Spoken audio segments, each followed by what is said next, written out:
با سلام. آموزش امروز تعویض کاسه 90 سر میلنگ پراید داریم، یا همون اویل فوم یا سینی جلوش، فرق نداره. آموزش امروز دو تا آموزش بدون آموزش بدیم، یکی تایم گیری و تعویض تسم تایمه و یکی دیگه تعویض کاسه 90 سر میلنگ به خاطر روغن ریزی شدیدی که داره. برای باز کردن و تعویض کاسه 90 قابل رو باز میکنیم، هواکش رو باز میکنیم و تسم تایم هست که جلو کاسه 90 جلو سر میلنگ پراید قرار داره. برای باز کردن هواکش رو اول باز میکنیم و قاب تسم تایم، پولی واترفون و بقیه اجزای دیگه. بریم برای باز کردن هواکش یه بس اینجا داره که ما از قبل بازش کردیم.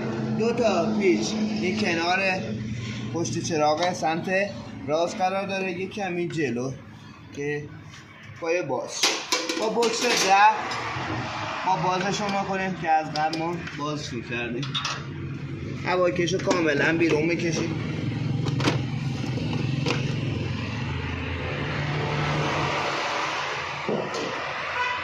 قاب تسم تایم رو داریم که پیچش رو باز کنیم، یه پولی واترفون و دست موتور رو باز میکنیم، یه اتصال بدنه این کناره اینم بازش کنیم.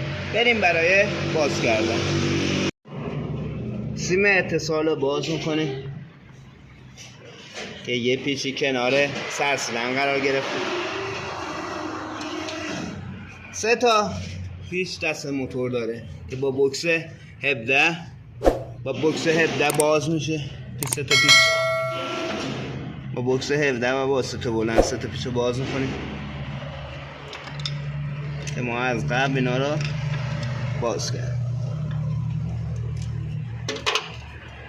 یه پیچی کنار اتاق هست که با آچار 14 بازش کنیم و کاملا دست موتور رو بیرون میکشیم. هنگام باز کردن این دست موتور جک را قرار بدین زیر پیچ تخلیه کارته و هیچ عنوان هیچ اتفاقی براش نمیفته. جک رو میزنیم برد بالا، اینو معلومه قشنگ جا دست همه چیز آزاد میشه.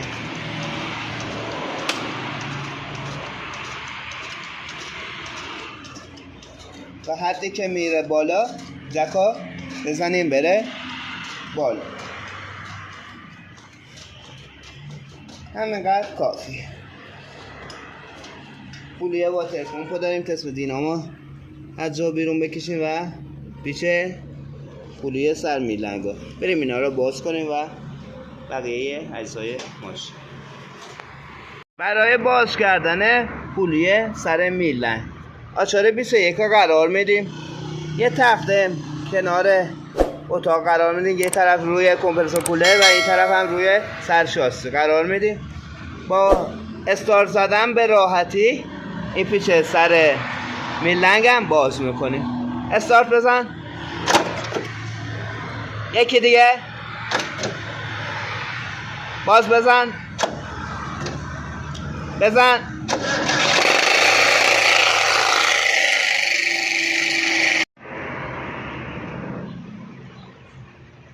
قاب تسم تایم ما باز کردیم، همه چیز اجزای دورش رو باز کردیم. روغن ریزی شدیدی که داره از این کاسه 90 پایینه که با جدا کردن تسم تایم و در آوردن این پولی میشه کاسه 90 تعویض کرد. بریم برای باز کردن تسم تایم و بیرون کشیدن این پولی. برای بیرون کشیدن تسم تایم به راحتی و تنظیم این هرزگرد یا سیفت کنه تایم، پیچ روی این هرزگرد یک کمی باز میکنیم، با یه اهرم فشارش میدیم عقب تا تایته و باز محکمش میکنیم. تسم تایم به راحتی بیرون کشیده میشه. تسم تایم رو بیرون میکشیم.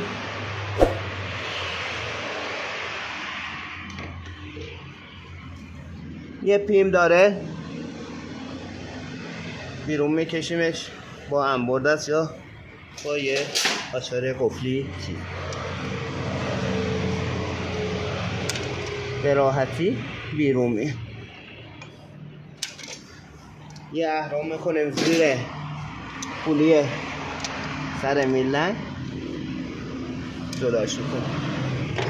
روغن ریزی شدیدی که این موتور داشته.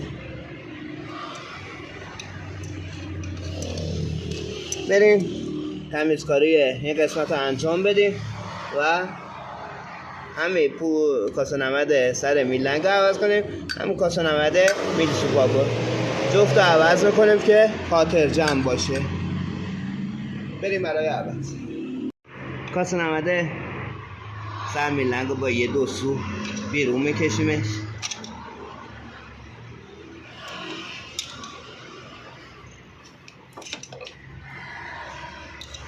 برای تمیزکاری این قسمت که خیلی روغن خوردگی شده از یه قوطی بنزین استفاده میکنیم و با تمیزش میکنیم.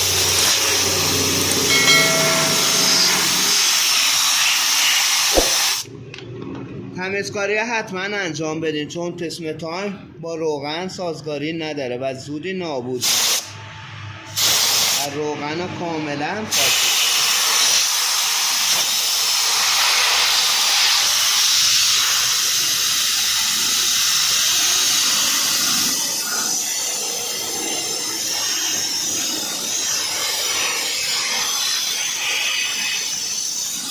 قسمت بالا تمیز شد تقریبا، پایین رو با یه پرچه خیلی تمیزش میکنید که از روغن پاک باشه. بریم تمیزکاری و باز جا زدن کاسه نمد. کاسه نمد پایین رو یه طرفش رو جا میزنیم با یه طرفه که یه آچار میذاریم و با ضربه چکش دور تا دورشا به راحتی جا میزنیم که ما از قبل زدیم جا. تمیزکاریش رو انجام میدیم. دور تا دور کاسه نمد رو با چسب مزدا پر میکنیم. دور تا دور کاسه نمد رو با چسب پر کردیم. پولی که تسمه تایم روش سوار میشه میزنیم اول جا. یه دونه خار پولی داره که یه بریدگی این کنارش هست، معلومه سمت تو بره، سمت پایین رو پایین هم بره داخل. میزنیمش سر جا.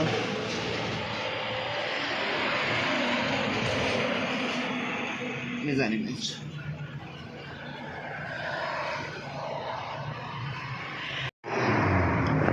پولی که تسمه تایم میفته روش ما زدیم جا. یه شاخ هست اینجا داره نشونه مثلث ماننده، یه شیار بریدگی هم اینجا داره، معلومه این بریدگی با این مثلثی شاخصی اینجا مساوی هم دیگه باشه. پولیه میل سوپاپو داریم که یه نشونی بالا داره، این خط یه نشونی اینجا داره، این هم خط که ساعت 3 را نشون بده. این هم از تیم میل سوپاپش. بریم برای جا زدن تسمه تایم. عرضگرد که ما از اول تا آخر داریم عقب. یه تسمه تایم داریم که نشونه ها سمت که خودرو میچرخه ما میزنیم جا. اول پایینه میزنیم جا، میندازیمش روی صفر کن. این بالا هم به راحتی جا میره. با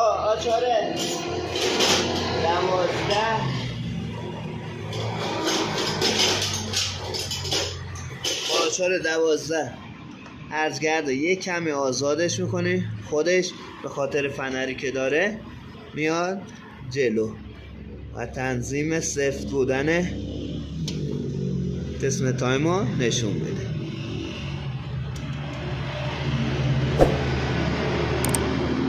یه نیم دور به چرخه کافی. همینجا تست تایم ها صفر شد.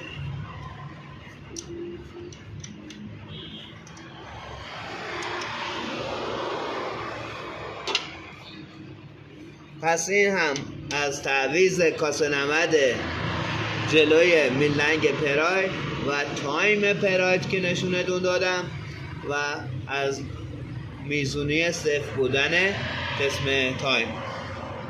امیدوارم از این آموزش خوشتون اومده باشه. ما را در این کانال حمایت و همراهی کنید.